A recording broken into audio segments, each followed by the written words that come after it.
Hello, welcome to this very special edition of the Pace Report. I'm Brian Pace, reporting live here at the Jazz Standard here in New York City. As you know, here on the Pace Report, I profile a lot of the up-and-coming as well as the icons of the game of music. And tonight, as part of my second part of my piano series, I had the honor and privilege of breaking bread with a luminary that has become a great orchestrator as well as an arranger and a dynamic keyboardist. Billy Childs has been on the music scene for well over 4 decades, and this gentleman has backed the likes of J.J. Johnson as well as Joe Henderson and Freddie Hubbard. But tonight he's playing music off his brand new Mack Avenue's record release, Rebirth. Now this album is really the return to him playing straight ahead jazz with a dynamic stellar background of musicians ranging from the great Steve Wilson on alto sax, Hans Glaweischnig on bass, as well as Eric Harlan on drums, and special vocal appearances by Claudia Acuna as well as Alicia Olentuja. Tonight I had a chance to sit down and break bread with Mr. Childs to talk about his career, talk about this brand new record, also talk about his role as an orchestrator as well as composer, as well as talk about some of the most important elements to the game of jazz, some of his major influences. So sit back, relax, and enjoy the sounds of the official New York record release of Billy Childs' brand new recording on Mack Avenue, Rebirth, here at the Jazz Standard as part of the Pace Report, reporting live here in New York City.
congratulations on, first of all, your debut record on Mack Avenue Records, Rebirth.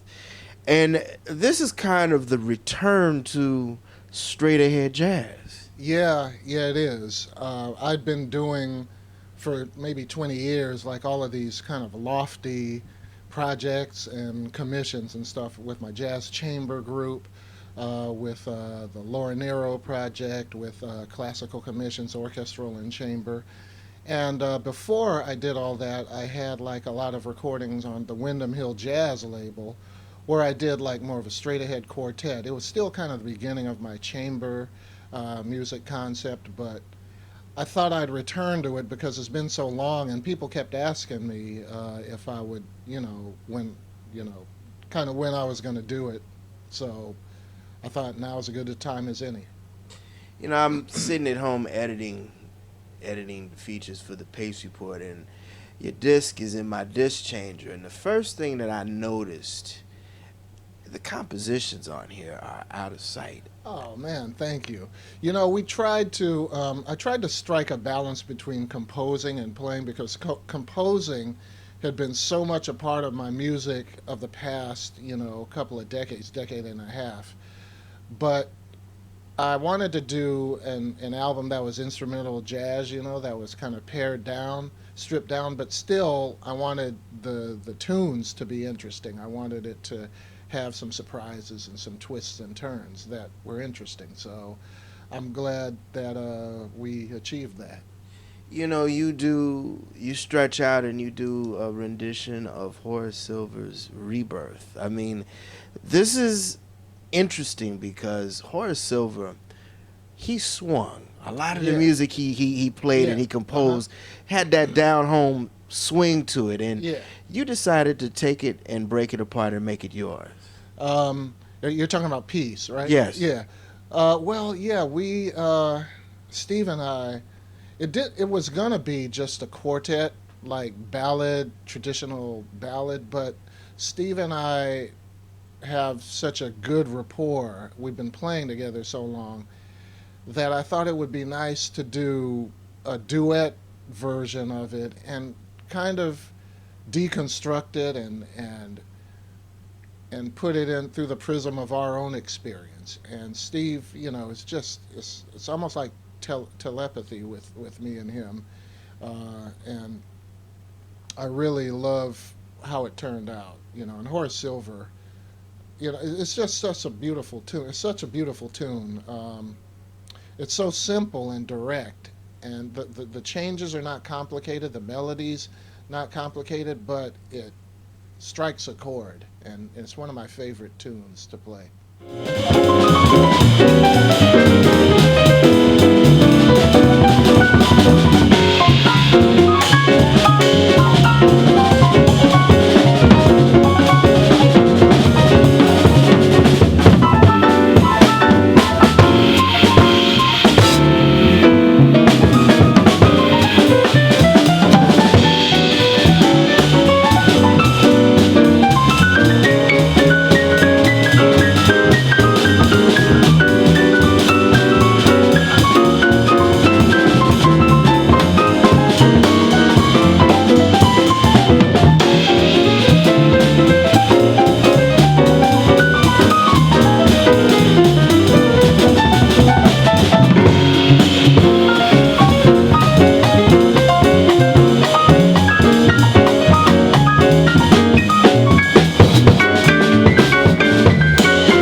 Billy, you do Michel Legrand's "Windmills of Your Mind," Right. and that is a beautiful song. But what made you decide to pull that out, especially on this recording?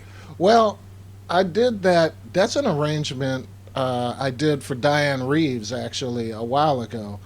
Um, and I thought, because the song is in 4/4, but I thought, the lyrics, which are beautiful, extraordinary lyrics, they're talking about circles and movement and things without beginnings, things without ends, and these impressions, these really kind of impressionistic images that they conjure up in the words. And I thought that, three is kind of a number that has, like, to me, three, each beat in three is equal, like 1, 2, 3, as opposed to 1, 2, 3, 4.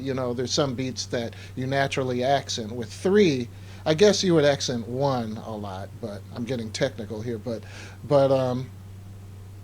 it seems to have kind of a circular kind of motion to it, and so I thought, why don't I put it in three? Uh, and then the harmonies, it just kind of, I wanted these kind of Joe Beam type of harmonies that had, descending thirds moving, and the bass line was chromatically going down or going up. And when I originally did it for Dianne, we recorded it and she just sang it beautifully, and I thought, man, this would be a great song to cover for my album. I actually asked permission to Dianne. I said, would you mind if I did this arrangement that I wrote for you for my album? And she said, of course. So we did it and had Steve play the melody, and it's been one of my favorite songs for a long time. Billy, there's many layers of this interview that we're going to go into. And the first area I want to talk to you about is your role as an arranger, another part of this interview as an accompanist, and also as a technician on the piano, and bridging both of those techniques together. Okay. First of all, define to the viewers what the role of an arranger is. Well, the arranger, there's a lot of different approaches you can take to arranging. The traditional approach is one of accompaniment, where you make an environment as comfortable as possible for the soloist, depending on whatever concept they're coming from. So if a soloist or a singer or an instrumentalist is coming from a real traditional, like almost swing type of vibe, then you would write something that accommodates that. Maybe a big band thing with or if it's like a Barbra Streisand, of the 60s, you'd write these really lush orchestral arrangements.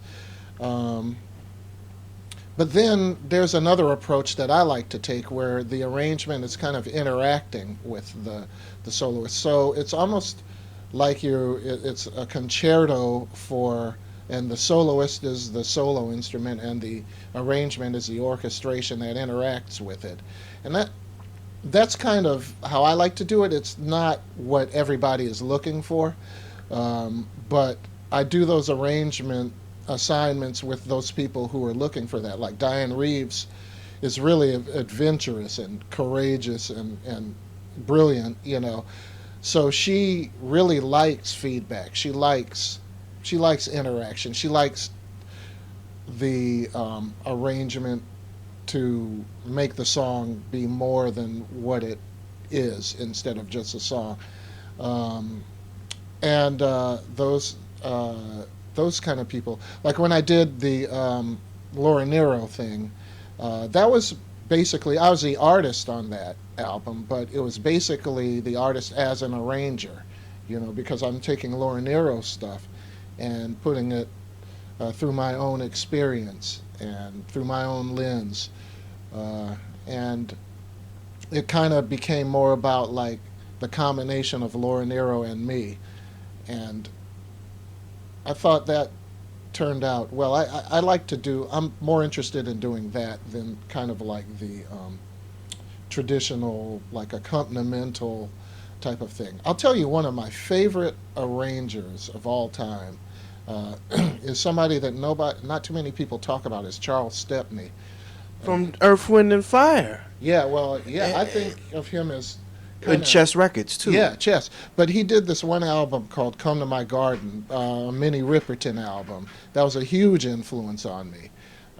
It's a brilliant album. I strongly suggest anybody who hasn't heard it to go out and get it, and to become more acquainted with Charles Stepney, because he definitely deserves to be considered in the same league as the greatest, America has to offer. I thought he was brilliant. Also, Color Me Barbara, Peter Matz did a lot of arrangement. Yeah. It's just an incredible, job of arranging. And finally, Don Sebesky, the stuff that he did with CTI, was a huge influence on me. Some of the most imaginative writing. Colorful. Yeah. Colorful. Yeah, it conjured up images in my mind. That's the ideal that I strive for in arranging.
studying composing enhance your piano playing? Most definitely, yeah. It definitely did. It enhanced it from a conceptual standpoint, where I tried to create. Well, I've always thought of music. You know how you've heard of synesthesia, where people think of music in colors. I think of it in shapes. So I've always, even learning the piano was a collection of shapes. Like an A flat major seventh looks like this to me, or an A major seventh's the opposite way, and a C major seventh's like that, G major seventh is that, F sharp is like that. So it looks a certain way, and then you associate what that looks like with what it sounds like. And then you start hearing music like in shapes, like almost like if you're looking at a Pro Tools graph of the song going, and you see the shape as it gets bigger and then smaller and kind of like that. That's a more rudimentary version of what I'm talking about, which goes on in my mind. And so when I play the piano and when I hear a composition through the image of shapes and stuff like that, I think of music compositionally, with regard to the piano.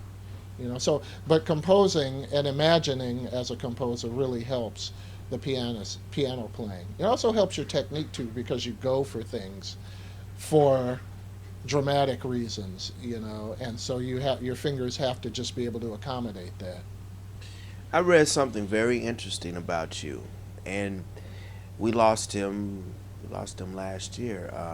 Emerson, Lake, and Palmer were very, very instrumental Yeah. as far as the prog rock, but those guys did some very innovative, and they were kind of borderline jazz fusion slash classical slash. I mean, they did it all. Yeah, they did. Keith Emerson, yeah, last year we lost Keith Emerson and Greg Yeah. Lake. Keith Emerson had irreparable nerve damage, and it caused him depression, and he just shot himself. And, excuse me, Greg Lake died of cancer. Yeah, Keith Emerson was a huge influence. Keith Emerson was the catalyst. I already loved the music. I already loved Herbie Hancock, and I loved McCoy Tyner, Chick Corea. But Keith Emerson was the catalyst that made me want to play piano. Because when I heard him at age 14 for the first time, I said, that is so, I want to do that. I want to do that. And then I was at a boarding school for boys. And I would listen to his stuff on a record player and then go maybe a football field length to the nearest piano, the only piano on the campus, and try to recreate it, and I developed my ear that way. But more than that, conceptually, he really influenced me because he's an example of what I was just talking about. Excuse me, as is Laura Nyro, where they don't make distinctions of what genre they're going to do. The genre that they are coming from at a particular time in a composition has only to do with what are the dramatic needs of that composition. If it's more effective to treat it classically, then Keith Emerson will play a fugue. He'll play like Bach. If it's more effective to rock out, then nobody can rock out like him. If it's more effective to be orchestral with synthesizers, then he'll do that. He was a genius. He was a brilliant, and no one was combining rock with European classical music the way he was, in such an organic way. Bernie Worrell from Parliament Funkadelic was doing the same thing to funk music that Right. day. And God rest his soul, I did a couple interviews with Bernie. Bernie spoke very highly of him also. Really? Yes, he did. Oh, Wow. yes. Yeah. I can. They were contemporaries of each other. Really? I mean, yeah, they were. Yeah, I can see the similarity Yeah. in the music. I mean, yeah, Parliament Funkadelic was way ahead of its time with like the theatrical aspect of it, especially. Right, right. And it was funky too. But the keyboardist that you were listening to, you said definitely Herbie Who were some of the other pianists that you were really digging as far as how they took their compositions and took it to another level when they played them? I'd have to say right up there with Keith Emerson in terms of like an influence on me, and not only my piano playing but composing, would be Chick Corea. You know, especially there. I think most musicians have kind of like a few seminal moments in their life where they walk into some place one way and then they hear something and then you walk out a completely different. Well, when Chick Corea put out the Leprechaun, you know, I went over to Kevin's house, Kevin Johnson's house, and we listened to it after smoking a little bit of weed, you know. What can I say? You know, and I just got so far into this music, and it changed my life. Basically, it opened. I saw an opening of the door of what possibilities were in music, what possibilities could be. You know, it's like there's a room and then all of a sudden the door busted open and then there's this whole field of possibilities. It's like I never heard a string quartet with drum set, you know. I never heard a brass choir and then a vocal choir and then synthesizers all congeal into this organic whole, you know, that was Leprechaun's dream, you know. And it was just, and plus I'd never really related to an album that had a program like that. It was like, you know, the Leprechaun's Adventures in the Forest or whatever. But each song had something to do with the same program. And for some reason, I had heard other albums that had a program, like What's Going On, for instance, like each song had to do with the social ills, you know, and very profoundly, you know, dealt with it. But something about the Leprechaun, I really connected visually to this whole landscape he was setting up in. And so that, and then of course everything else, you know, Return to Forever, Now He Sings, Now He Sobs, and, you know, the list goes on with Chick and Herbie and those, Keith Jarrett and McCoy Tyner, Bill Evans. You know, those are the five actually that have been the most influenced. Herbie Hancock, Chick Corea, McCoy Tyner, Keith Jarrett, and Bill Evans.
you know, you accompanied quite a few musicians, and that just is a way of you cutting your chops and becoming a great musician. And you know, I set up the piece. This is the 40th anniversary of you first starting with J.J. Johnson. Wow. Yeah, did you have to remind me of that? Well, listen, he's from my hometown. He's from my hometown. Indianapolis? Yes, it is. Oh man, so Freddie Hubbard. Yes, the Freddie. Montgomery brothers, man. Man. Dr. Baker. Yeah, Yeah, David Baker, right? Yeah, wow, man, I miss that guy. I do too. Yeah, yeah. Yeah, Freddie was always like, Naptown, Naptown, you know. What was the question? The question is being an accompanist, because you know when you started off with J.J. Johnson, you basically were kind of wet behind the ears, but you knew this was the direction that you were going to go for. Definitely, yeah. It's a cool story about how I hooked up with J.J. Johnson. Want to hear it? Go ahead. So there used to be this club in Los Angeles called Onaje's Cultural Tea House. You know, like in the 70s, like the early to mid 70s, and it was like typical, had like a loft, you know, like sawdust on the floor, a piano in the corner. The proprietor who owned it, Woody Murray, Onaje Woody Murray, it was just kind of like an open door, and he played vibes, and I would come in there sometimes and just start playing piano, and he'd just pick up the vibes and start playing, and you know, it'd be great. So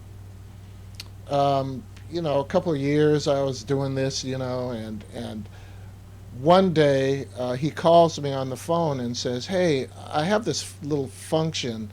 I'd like for you to play at it," you know. And I said, "Sure, yeah, I'll go." So I went over there, and the place is packed. Like I never saw it that packed. You know, and I get there, and there's this guy on drums named Kevin Johnson, right? You know, and a bass player I don't remember.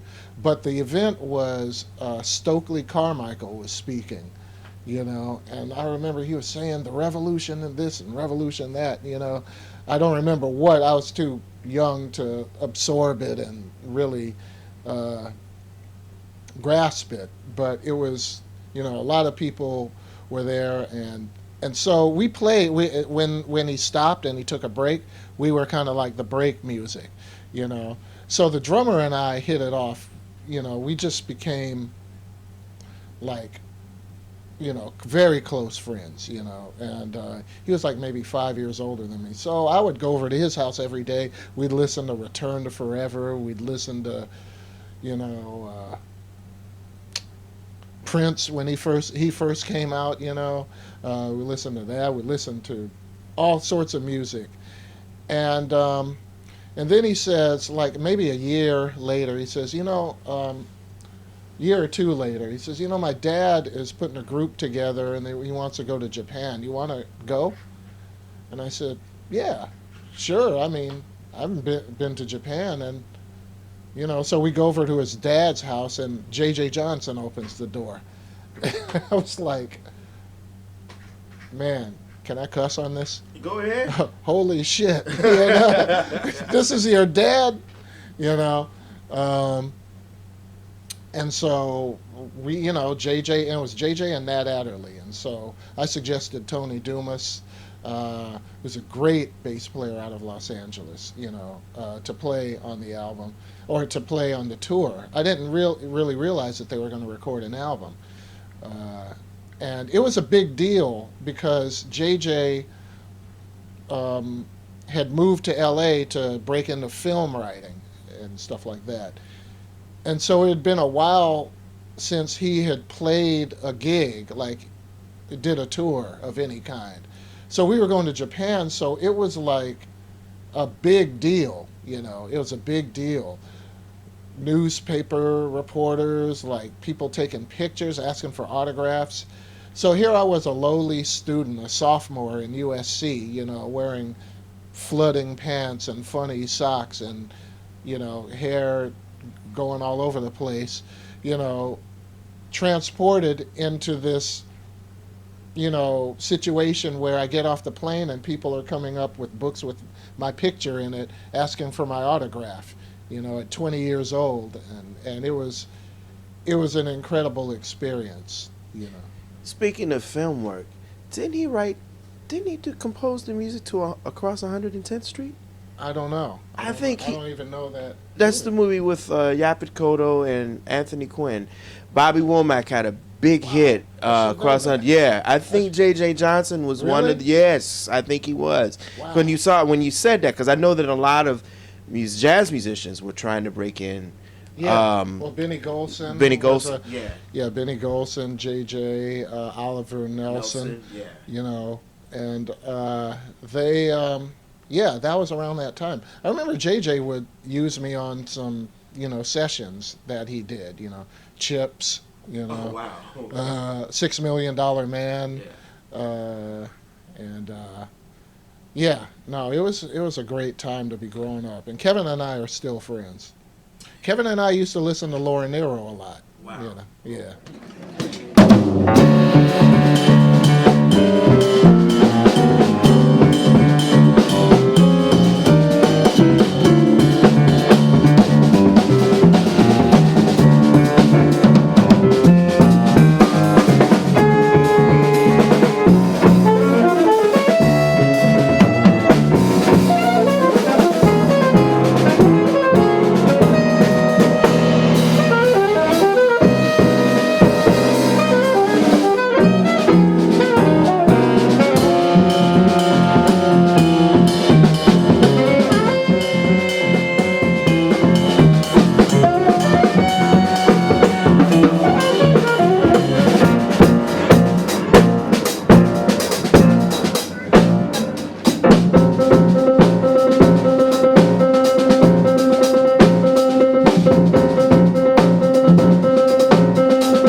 I put you in high regard because when I heard the Laura Nyro project, I said, man, this is out there, but this is a very beautiful rendition of people's rendering of her songs. And I have to ask you now, looking back, why do you think this record took off the way it took off? Well, we first of all, I have to say that I did the arranging, but Larry Klein, who produced it, he and I go way back to like when we took theory class together when age 16, and then we played with Freddie Hubbard together, and he and I collaborated conceptually on the album, and we bounced back and forth ideas, and it was incredible, the people who signed off to do it once we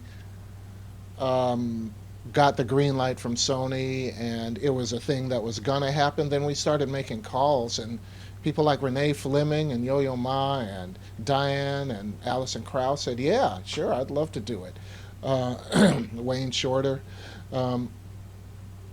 So that, plus the fact that, and I'm really surprised at this, not too many people did a proper Laura Nyro cover album, like they had done with, Gershwin, and, I think Paul Desmond did an album, Bridge Over Troubled Water, of all Paul Simon's music, and, people have done albums of many songwriters, but not too many people had done a serious, album of Laura Nyro's stuff, which I found surprising.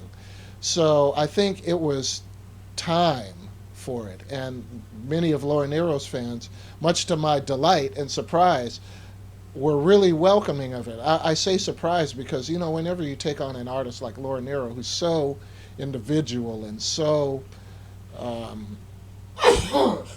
no problem, and has her thing that is so unique to her, most people, I thought that most people would want to only hear that and be bothered by, oh, what is this person doing with our sacred, whatever.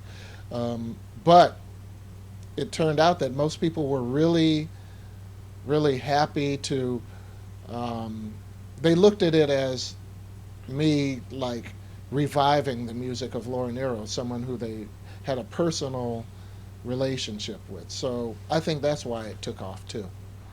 That'll do it again for this very special edition of the Pace Report, reporting live here at the Jazz Standard here in New York City for the official New York record release performance party for Billy Child's recording Rebirth, which is on the Mack Avenue record imprint. For more information on Billy's upcoming tour dates, club dates, as well as to order his CD, visit him online at billychilds.com, as well as you can go to mackavenuerecords.com, as well as iTunes and Google Play. I'd like to personally thank Mr. Childs for allowing me to break bread with him this afternoon. Also for the wonderful staff at Mack Avenue Records and DL Media for arranging my time with Mr. Childs. As always, please visit my website, www.thepacereport.com, for my weekly column, as well as my past segments. Until next time, remember, if it's in the groove, it'll make you move. Till next time, peace.